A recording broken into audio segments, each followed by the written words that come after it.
hoje, auto-perdão e equilíbrio emocional. O que é o perdão? E por que se perdoa? Ou por que tenta se perdoar? Por que a gente precisa perdoar? Seria a primeira questão. Se eu entender o perdão, eu vou entender um pouco do auto-perdão. Mas por que nós temos necessidade de perdoar? Começa com a pergunta: por que Jesus tanto falou em perdão? Certo. Porque ele já sabia o não perdão, as consequências. Certo. Consequências para quem? Para quem não perdoa. A ciência na Alemanha descobriu isso agora. Certo. O que ela descobriu?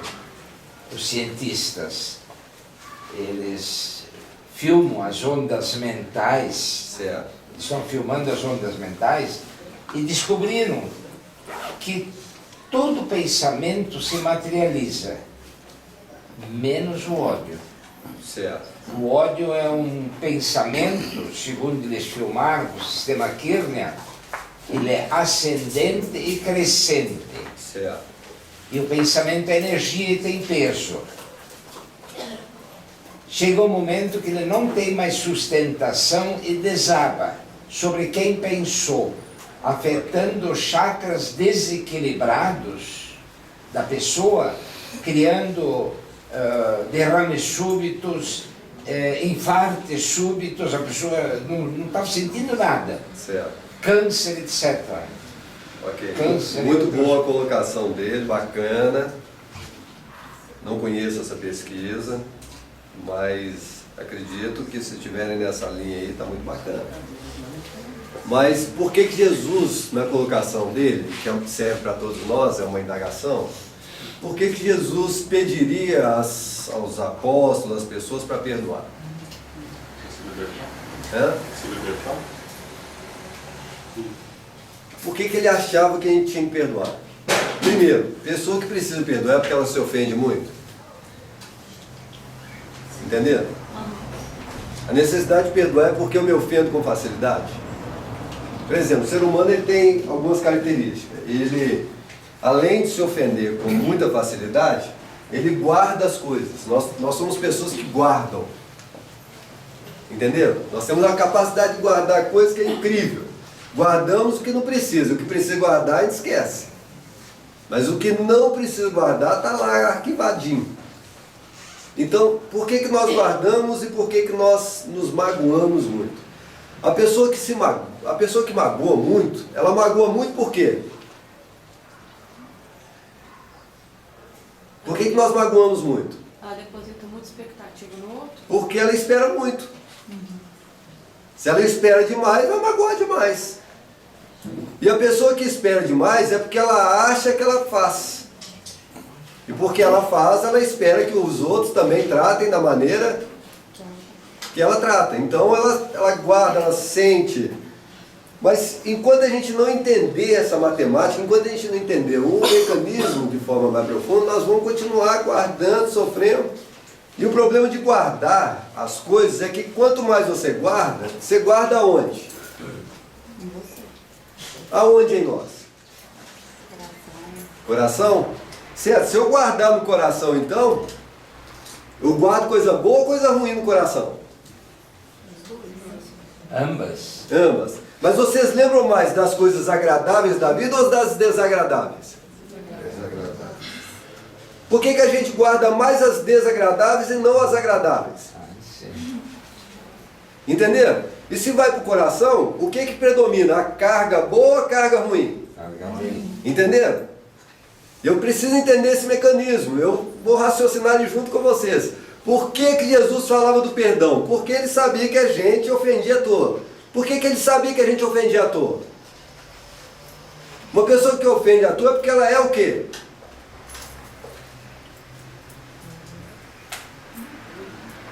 Orgulhosa. Nós somos pessoas extremamente orgulhosas. Mas o que é um orgulhoso? Você sabe o que é uma pessoa orgulhosa? Uma pessoa orgulhosa, ela está pensando em quem? Nela. se ela pensa nela, por que ela é orgulhosa? Porque atrás do orgulho tem um outro fator, porque nenhum sentimento vem sozinho. Um sentimento traz primos, irmãos. O orgulho é irmão de quem? Do egoísmo. O egoísta é aquele que pensa em si. Mas o egoísta, ele é egoísta porque ele quer ser egoísta ou ele foi educado para ser egoísta? Um pouco das duas coisas, talvez. A base do egoísmo está onde? Você sabe? Por exemplo, a pessoa quer ser egoísta? Não, ela não quer ser egoísta. Porque uma criança de 2 anos, 3 anos, ela sabe o que é egoísmo? Não. Se ela não sabe o que é o egoísmo, mas ela se torna egoísta? Uma criança de 2 anos, 3 anos, quando ela tem um brinquedo, e outra criança vai querer pegar o brinquedo dela, vai deixar? Não, mas ela vai ficar de olho no brinquedo do outro. E quer pegar o brinquedo do outro. Ela não quer que pegue o brinquedo dela não, mas ela está doida para brincar com o brinquedo do outro. Entenderam? Ali já tem o egoísmo presente? Já. Quem fez ela ser egoísta? Não é a sociedade não. É, mas não é não. Quem que é? Os pais. Porque o pai pega o filho dele, e ele não está mentindo, não. Ele pega o filho dele e fala assim: "Nossa, você é lindo demais. Meu filho é demais." Aí a mãe de outro filho fala assim: "Não, meu filho também é. É o seu, é o meu." Entenderam? Nós lidamos com os filhos na condição de filhos ou de posse? Posse. E a posse por algo desenvolve um sentimento de domínio sobre ele. Entenderam? Então ele vai brincar com o amiguinho, aí você vai e fala assim: na hora que acabar, pega os seus brinquedos. Está dizendo, pega os seus brinquedos. Porque o outro pode levar sem querer. E se levar, nós vamos brigar com ele? Pior que vão. Chamar de bobo, não sei, enchemos a cabeça do menino, o menino não sabe nem o que é isso, mas agora ele está começando a entender. Então, muitas vezes, o orgulho ele vem de uma má educação. Jesus já sabia disso. Ele sabia que nós somos péssimos educadores. E porque ele sabia que nós éramos péssimos educadores, estruturas psíquicas, tudo desequilibrado. Então ele fala assim: não, perdoa só 7 vezes, não, perdoa N vezes. Por que perdoar N vezes? Porque nós ofendemos demais, até a gente parar de ofender. Dizem que Krishnamurti estava dentro de um trem, e ele estava sentado. Krishnamurti é um indiano. Ele estava sentado, tinha um representante do lado dele, tinha um rapaz, um outro religioso de uma outra religião, sentado à frente dele. Aí o rapaz toda hora cuspia no pé dele. Aí o representante estava olhando, conversando com o Krishnamurti, aí o rapaz cuspia de novo.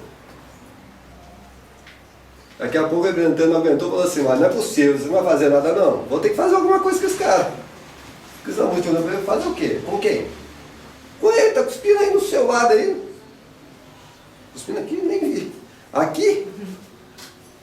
Quem se ofendeu? O outro. Por que o Krishnamurti não se ofendeu? Porque ele sabia que aquele rapaz que estava na frente dele era livre. E ele não queria cercear a liberdade do outro. Ele não se ofendeu com nada que o rapaz fazia. Quem ofendeu foi o representante, que achou um absurdo. Aí o Krishnamurti acalmou ele. Comigo ele não fez nada. Krishnamurti tinha que perdoar. Só perdoa quem... Entenderam, gente? Como nós somos pessoas que ofendem demais, tem que usar o perdão demais. Porque o dia que você parar de ofender, mas para parar de ofender, você tem que ter certeza que a pessoa que está agindo com você ou com ela? Com ela.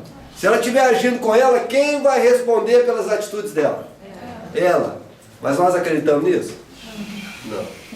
Nós não acreditamos nisso, achamos que tem uma injustiça e nós somos as pessoas que têm que fazer a justiça. E se nós não fizermos a justiça? Mas é engraçado, nós temos que fazer justiça de fato? Não. Nós temos que fazer a justiça funcionar? Temos, é. Eu sou responsável aonde eu estou. Você também é, qualquer um que está aqui é. Mas para eu fazer a justiça funcionar, eu vou ter que impor justiça? A imposição da justiça tem que ser para quem? Para mim. Ela tem que funcionar para mim. A minha tem que funcionar para mim. A do outro é dele. Porque a sua educação é a mesma da minha? Não. Se a sua educação não é a mesma da minha, e nós não fomos educados da mesma maneira, quem está certo e quem está errado? Está todo mundo certo? Está todo mundo? Errado. Porque o certo pode ser o errado e o errado pode ser certo. É o movimento da vida. E nós estamos aprendendo que muitas vezes o errado é o certo. Mas o errado de quem? O errado do outro? Porque o errado do outro, quem responde pelo errado do outro? Ele. Então não é o erro do outro. Porque eu não respondo pelo erro do outro. Eu respondo pelos meus enganos. Entenderam? Então não tem que preocupar com a justiça do outro. Eu tenho que preocupar com a justiça. Que está em quem? Em mim. Mas você enxerga a justiça em você? Alguém enxerga a justiça nele? Ele fala assim, eu sou justo. É, mas não é não. Entenderam? Nós buscamos a justiça, mas na hora que você vai aplicar, você perdeu a justiça. Porque eu não sei o que é direitos e deveres. Porque uma pessoa justa, ela tem que ter noção clara do que é direito e o que é dever. O que é o direito dela, o que é o direito do outro. O que é o dever dela, o que é o dever do outro. Eu sei qual que é o dever do outro? Sei ou não? Sei, mas não sei. Porque quando eu paro no sinal, o sinal está lá, vermelho para mim, parei. Eu tenho que parar. Mas dependendo da hora do dia ou da noite, parar é bom ou ele é perigoso? Mas tem um radarzinho lá, você vai parar ou não vai parar? Você vai, parei, mas você está sozinho ali, em uma rua escura e deserta, está parado. Você vai ficar tranquilo ou vai ficar intranquilo? E qualquer ameaça de perigo, você vai fazer o quê? Entenderam? Aí o certo é certo ou é errado? E o errado nessa hora, é errado ou é certo? Entenderam essa loucura? Então eu preciso perceber a lei dentro de mim. Eu, como entendo que Jesus percebia que nós éramos pessoas extremamente orgulhosas, vaidosas, egocêntricas, ele vivia dizendo para a gente perdoar. Porque eu ainda não entendi que o ato de alguém é um ato que tem peso para quem pratica.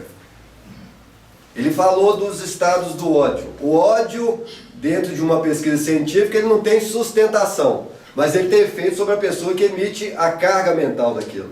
Se ele tem efeito sobre a pessoa que emite a carga, ela então é responsável por aquilo?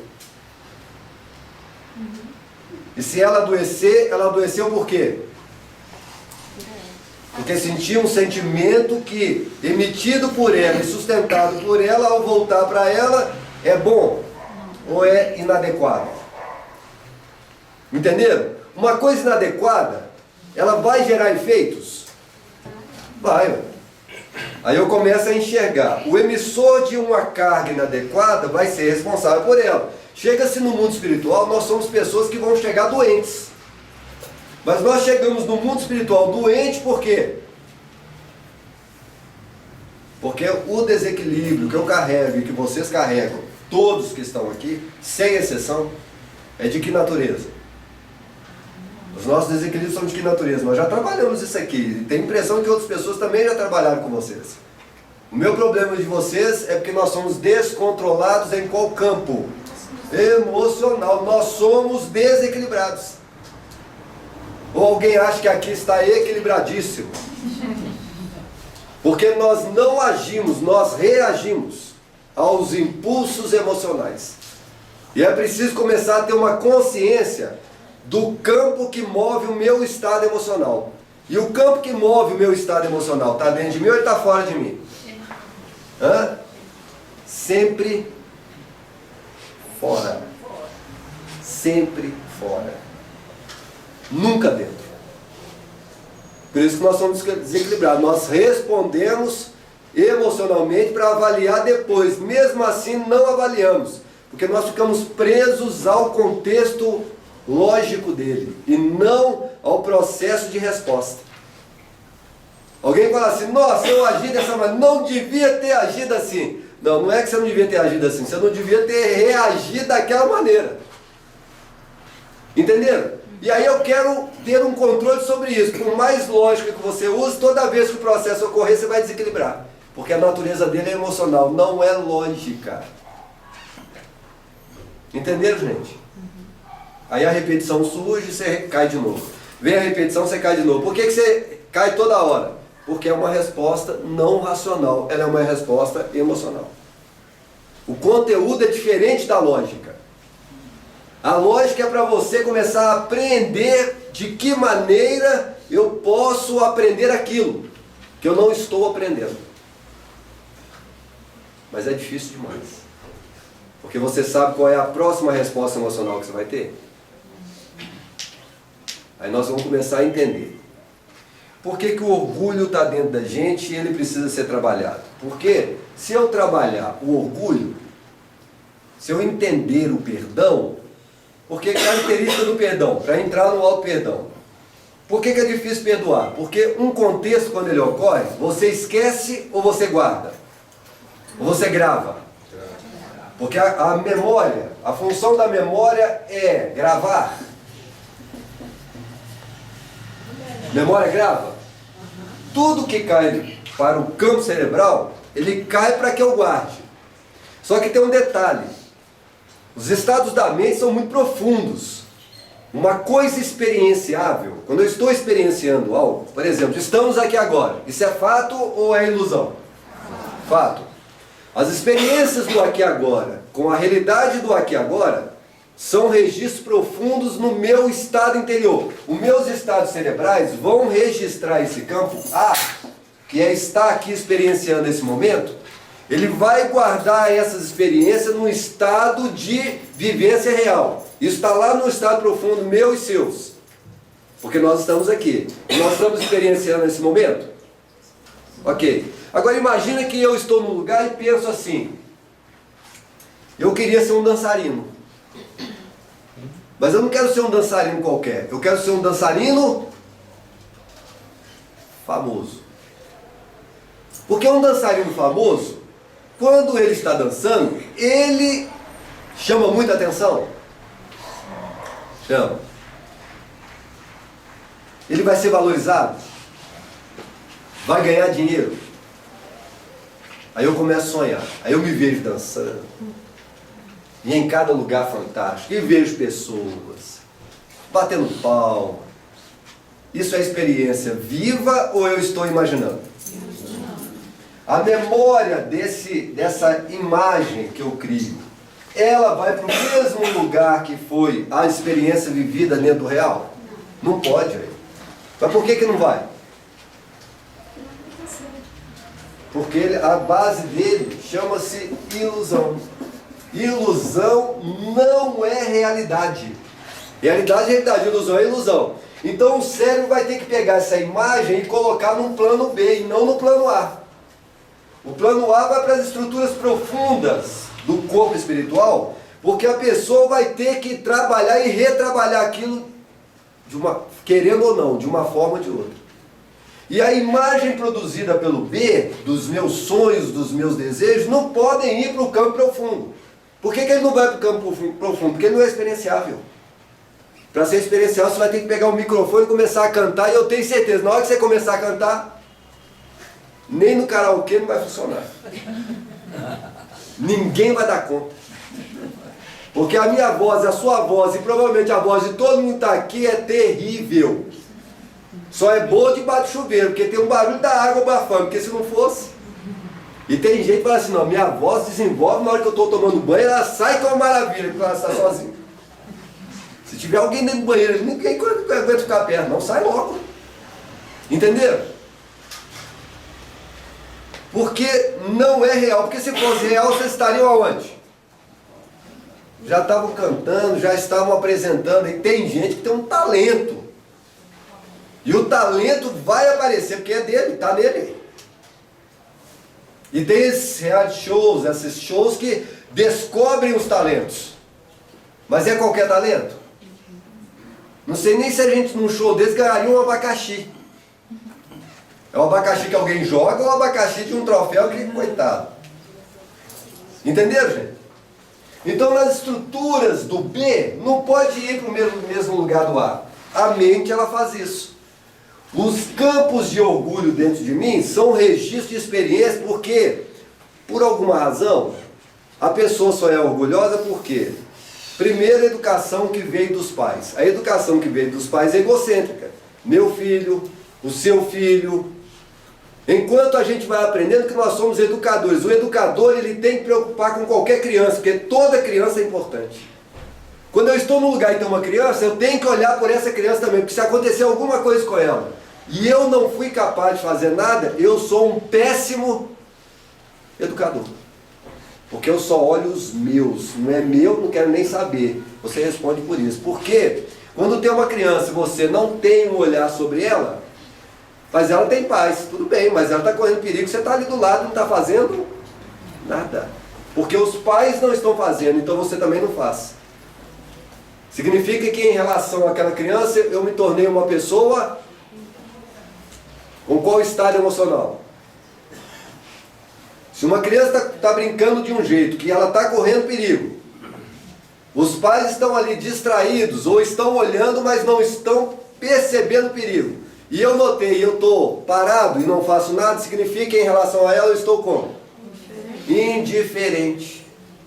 E a gente acha que a indiferença é uma indiferença de afetos que estão se correspondendo. Não, a indiferença é qualquer estado que tem alguém e eu não estou nem aí para essa pessoa. Então eu estou doente pela indiferença. Aqui no centro, agora tem muita gente. Tem gente sentada do lado do outro, nunca viu, mas está sentado lá. Olhou? Nós somos pessoas que olham para as outras? Não, nós não olhamos. Por que nós não olhamos? Porque nós somos pessoas que têm medo. Medo de quê? Se eu olhar, ela vai achar que eu estou cantando. E pode ser que eu olhe cantando. Entenderam? Porque a complexidade é que tem desde o olhar que canta ao olhar que a pessoa vai olhar. E o olhar não significa que eu esteja olhando com uma intenção. Mas nós somos medrosos. Então eu não olho, eu sento e me tornei indiferente ao outro. O primeiro campo de sustentação do ser humano, que caracteriza um estado verdadeiro dos sentidos, qual é? Qual é o sentido mais profundo que nós temos? E ele não erra, ele é autêntico. Tato. O tato é o elemento primitivo e é o elemento mais certeiro que tem, porque ele não erra. Só que nós usamos ele muito ou nós usamos ele pouco? Pouquíssimo. Por que nós usamos pouco o tato? Vocês querem ver? Está todo mundo sentado, está todo mundo sentindo as costas aí agora? Está todo mundo sentindo o bumbum? Vocês estão sentindo o bumbum e as costas porque vocês estão dando sentido à cadeira ou é a cadeira dando sentido para vocês? A cadeira está dentro de você ou ela está fora de você? Está sempre fora. É ela, o sentido da vida não vem porque eu dou o sentido. Ele vem de fora para dentro e nunca de dentro para fora. Quando eu dou um sentido de dentro para fora, eu limitei aquilo. Porque eu já criei a imagem dele, eu tenho um conceito sobre ele e o conceito limitou. Já deixei de experienciar. Entenderam? E o mecanismo ele vem de fora para dentro. Então a cadeira dá um sentido para as suas costas. Porque se não fosse ela, nem costa você estaria sentindo. Ismael, pensando assim, então a vida é que direciona a gente e não a gente que ilusoriamente direciona a vida. O tempo todo. Só que nós acreditamos no contrário. Você acha que direciona a vida, direciona pessoas e direciona coisas. Você não direciona coisa, nem pessoas, nem coisa nenhuma. Só que coisa nenhuma não existe, existe alguma coisa. Alguma coisa é nada em relação ao que é. Entenderam, gente? E nessa complexidade nós vamos vivendo. E Jesus já sabia disso. Então ele falava assim, perdoa. Porque o perdão é um exercício da ação do outro. Porque perdão exige esquecimento, mas nós não esquecemos. Porque o registro ele foi feito. E por que registrou? O registro de algo traz lembrança agradável ou desagradável. Se é uma lembrança desagradável, como é que você perdoa uma lembrança desagradável? Porque ela foi desagradável ou ela foi agradável? Uma pessoa quando ela grita com você, quando ela te ofende, é desagradável ou é bom? Desagradável. Aí você olha para aquela pessoa e fala assim, não, vou perdoar ela. Ela vai faz de novo, te agride verbalmente. Aí você fala, eu preciso perdoar. Aí você perdoa. Você perdoa? Ou você guarda? Guarda. Daqui a pouco a pessoa chega, o campo emocional que veio da fala, daqui a pouco ele se torna a impressão. Quando você vê a pessoa, você já sente. Você sente o agradável ou o desagradável? Desagradável. Aí você fala assim, eu preciso esquecer. Mas como é que esquece sentindo algo desagradável? Entenderam isso? Ou não? Na psicologia, alunos vão trabalhar com ratinhos para criar um reflexo condicionado. Então o ratinho, ele está dentro de uma gaiola e ele precisa tomar água. O que tem a ver um barulho com água? Barulho com água tem ligação? Aonde? Onde que tem ligação? Barulho e água. É porque a água faz barulho? Mas não é o barulho da água que o ratinho ele vai procurar. Ele vai procurar a água porque ele está com sede. Igual a gente. Quando tem sede, a gente vai tomar alguma coisa. Tranquilo? O ratinho também. Só que nós vamos condicionando o ratinho. Como assim? Ele vai andando. Pelo olfatinho dele, ele vai chegar ao cheiro da água. Porque a água tem cheiro?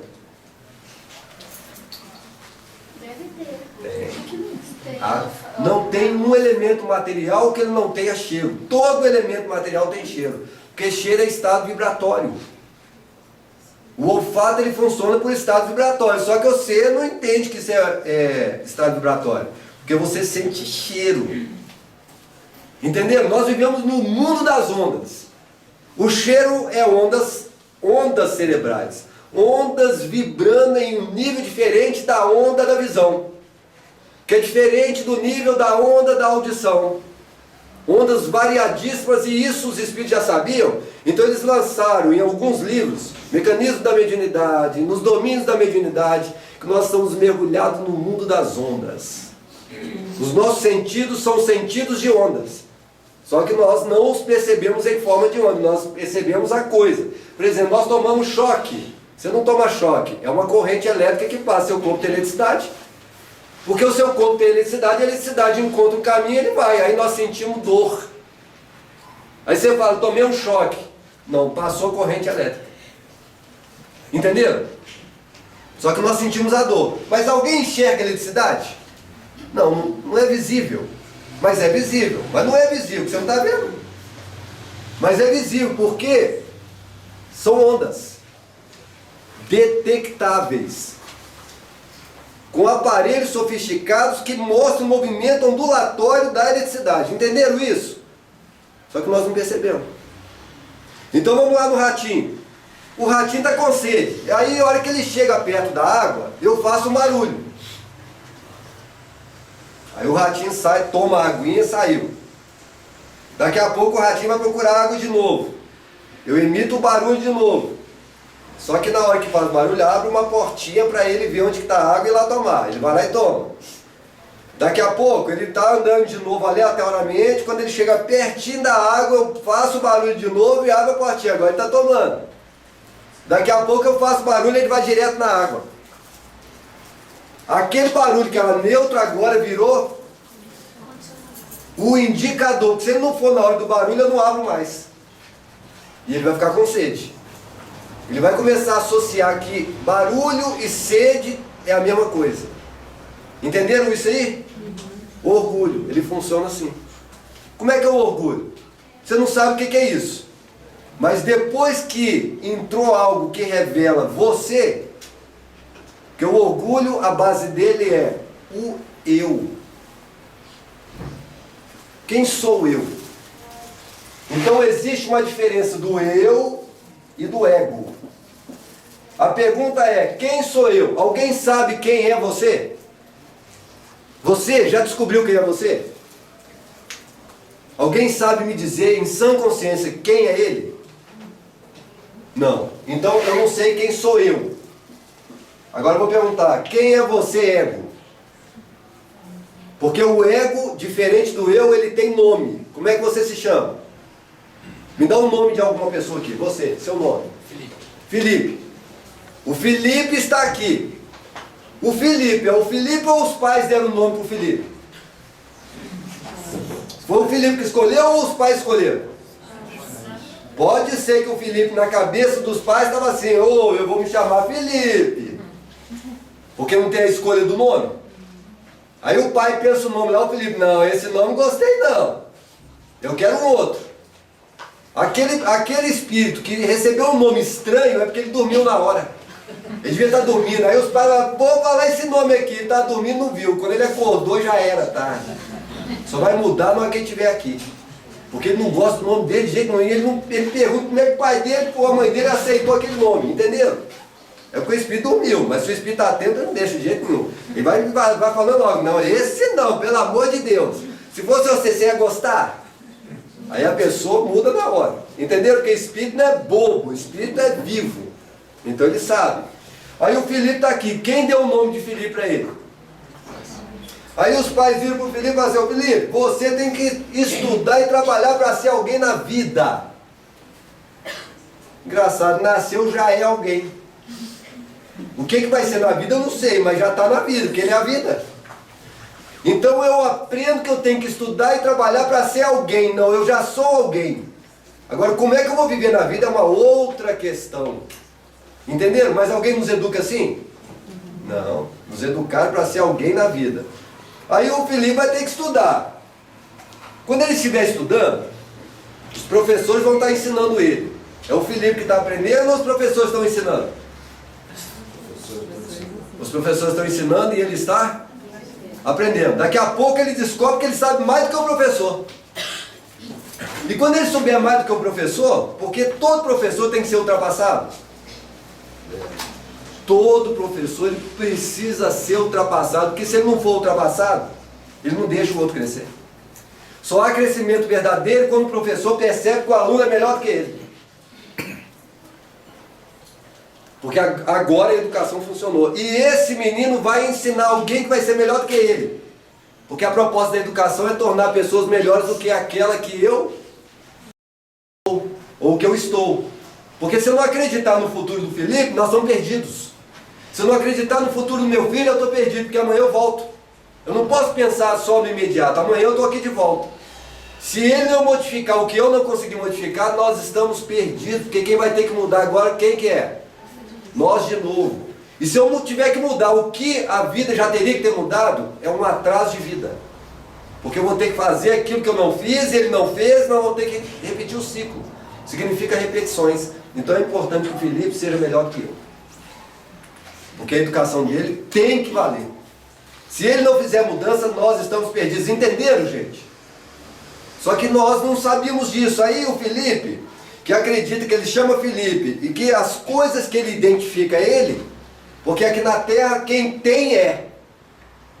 Se você não tem, você não é. Ah, mentira. Não, é assim. Uma namorada muito bonita, se você é pobre, ela vai ficar com você? Vai.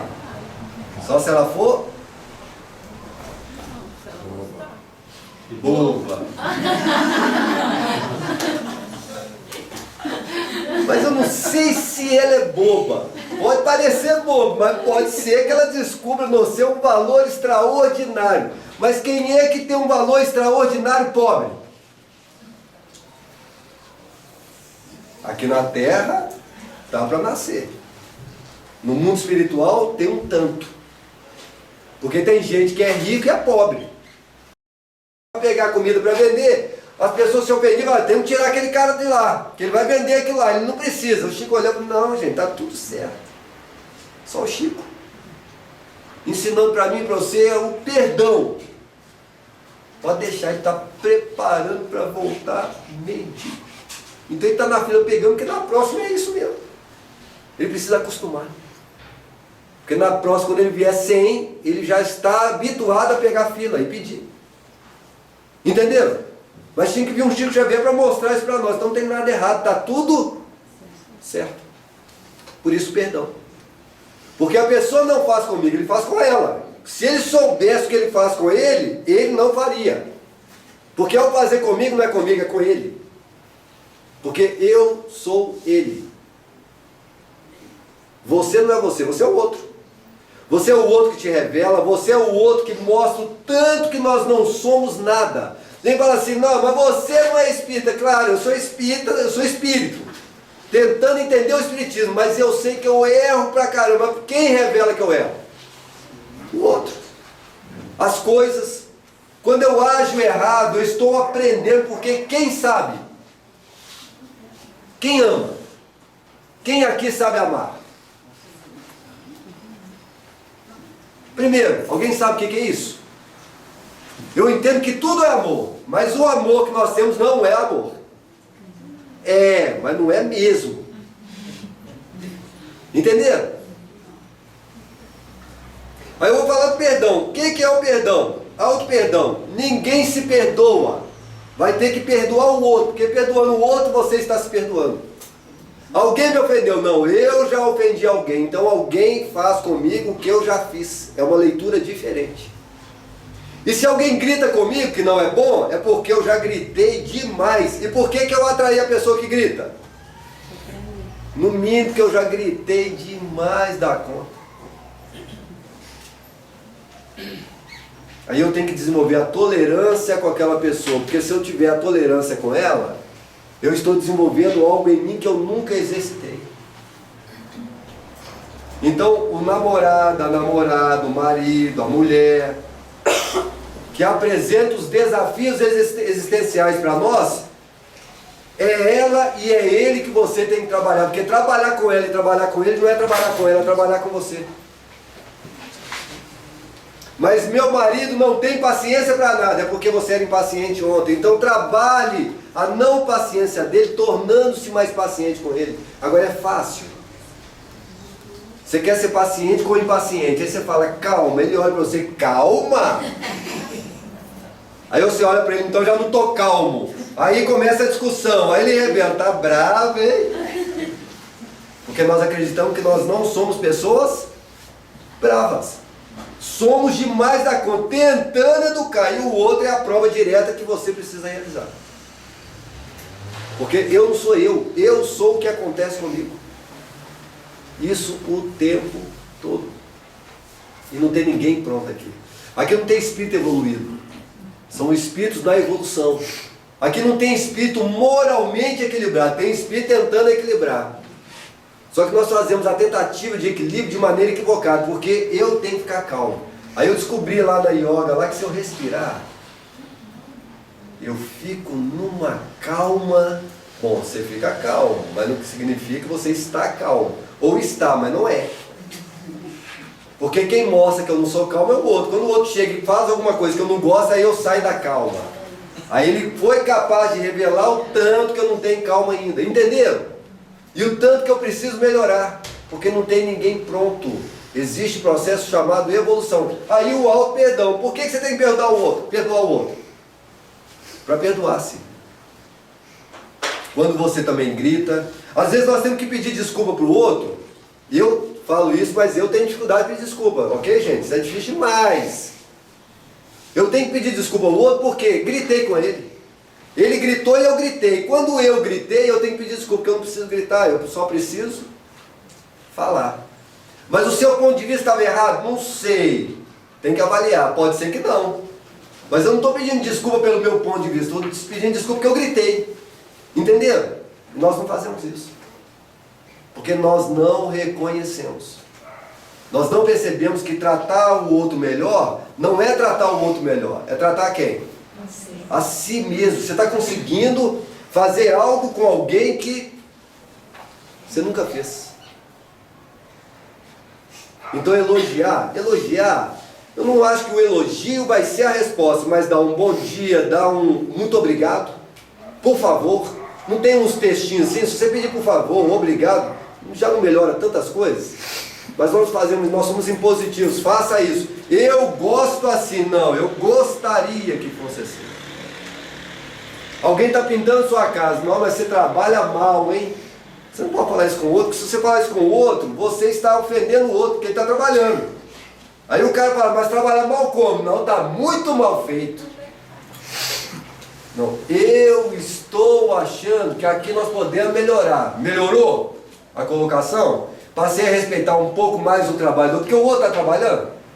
Mas pode ser que o trabalho dele não esteja no nível que você quer. Mas como diz os Espíritos, se o dele está ruim, você faz melhor. Porque para criticar, no mínimo, você tem que fazer melhor. Se você não fizer melhor, meu amigo, ache que o dele está ótimo. Claro que tem trabalhos aí que são excelentes, mas você não quis pagar o excelente, quis pagar o bom, então aceite ele. Tranquilo? Para tirar de nós o hábito de ver defeito nos outros. Enquanto eu estiver vendo defeito nos outros, a malícia, a maldade, o auto-perdão, ele precisa entrar demais dentro de mim. Porque nós somos pessoas críticas demais, insatisfeitas. Não tem ninguém aqui satisfeito. Ou eu estou insatisfeito com o meu trabalho, ou eu estou insatisfeito com a minha mulher, ou eu estou insatisfeito com o meu marido, ou eu estou insatisfeito com meus filhos, com a nota dele, com o jeito dele, com o jeito do outro, o jeito que o outro me tratou. Nós somos pessoas insatisfeitas de qualquer maneira. Nós somos insatisfeitos no trânsito, alguém entra na nossa frente, a gente xinga. Outro dia eu dei muita sorte, porque eu parei no lugar, a mulher tentou passar. Ela tinha que parar. Eu parei. Ela ficou parada, eu fui. Aí entrei. Outro dia eu encontrei com ela no consultório do meu irmão. Ela falou assim, aquele lugar lá, era o lugar que eu tinha que parar ou você tinha que parar? Aí eu olhei para ela e falei, dentro das leis de trânsito você tinha que parar. E eu passei. Ainda bem que você não xingou, hein? E eu pensei, se eu xingasse, eu encontrar com ela aqui, como é que eu ficaria? Quem ficaria sem graça? Mas nós temos o hábito de xingar, nós brigamos, nós adoramos brigar, para mostrar que nós estamos certos, estão errados. O certo é errado. Mas o outro é uma tartaruga, tudo bem, você é um protetor da tartaruga. Nós não temos que proteger tartarugas, pessoas tartarugas. Então o cara está devagar e você para atrás dele, é melhor você do que o outro vai xingar, você segura. Fica nervoso, mas acalma, protege ele, depois você sai. Alguém vai xingar, não vai ter jeito. Você pelo menos ficou um pouquinho protegendo. Nós não pensamos assim. Eu estou pensando isso agora, ok, gente? Vamos ter que exercitar demais, porque o outro é o teste dos meus valores. Uma vez eu tive uma experiência em trânsito muito boa, me educou muito, pelo menos durante muito tempo. Hoje eu não sei se eu continuo tão educado. No meio de uma avenida, cheio de carro, abriu o sinal, a pessoa parou. Aí eu parei para ir atrás dela. Aí eu comecei a buzinar, tô que buzino, e uma impaciência danada, e o carro não saía. Aí eu falei, nossa senhora, agora tá danado, tô atrasado. Aí saí do carro, já ia xingar. Quando eu cheguei perto para xingar, eram duas idosas. Aí as idosas ficaram travadas lá no volante, lá nem mexia. Aí eu bati no vidro, a mulher não sabia nem como é que abria, esqueceu. Aí quando ela abriu achando que eu ia xingar, eu falei, tá precisando de ajuda? Não sei o que eu faço aqui, travou. Travou nada, ela travou. E quem travou ela? Fui eu que buzinei pra caramba atrás dela, eu olhei e falei, não, vai dar tudo certo. Ali tem freio, acelerador, vambora, encosta ali. E entrei atrás, eu fui parando, e o povo xingando, mas já estava me xingando, não era ela mais não, coitada. Aí na hora que ela parou, deu certinho, e assim, fica com Deus, vamos embora. Me educou durante muitos anos. Porque a partir dali eu não podia buzinar mais atrás de alguém, porque eu sabia que eu não sei quem estava na frente. E elas me trouxeram uma lição de vida. Entenderam? Porque ela era o elemento educador para mim, não via de mim. Eu não me autoeducaria. Teria que acontecer um acontecimento